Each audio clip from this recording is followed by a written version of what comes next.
We've created codes for the Inclusion Supplementary Service.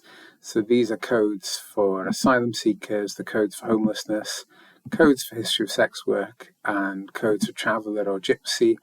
And then OneSearch looks for any of those people with those codes. The other thing that we've created is a prompt so that when those patients come in, it'll prompt to say that this patient has an inclusion code. So mice always have lots of issues. So when I open the box here, you'll see that mouse has an assurance consent. These are our separate searches we built for the assurance framework.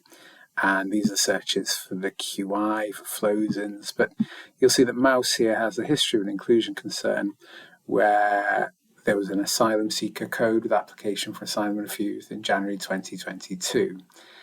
Now, if you do want to import a search, the way to do that is in your search folder, you'd create a folder. So you might, for example, here say inclusion searches.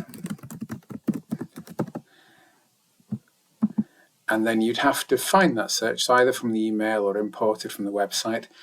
If you are going to import from email or website, I'd suggest saving them onto your desktop. If you try and open them on your desktop, it'll just be gobbledygook.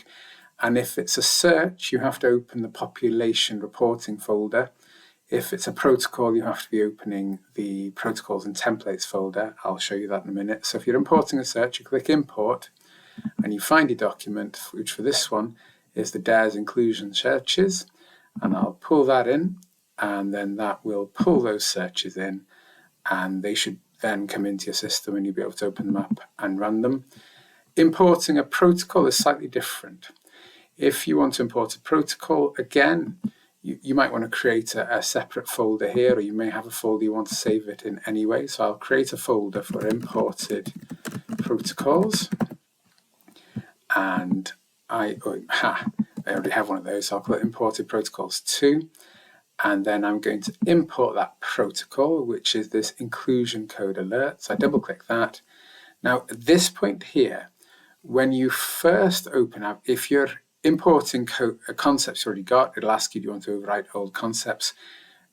It won't the first time you ask, but it will here. Now the other thing you have to do before you do this, if you've never imported a protocol before, a box would come up to say, where do you want to store, where do you want to save the concepts?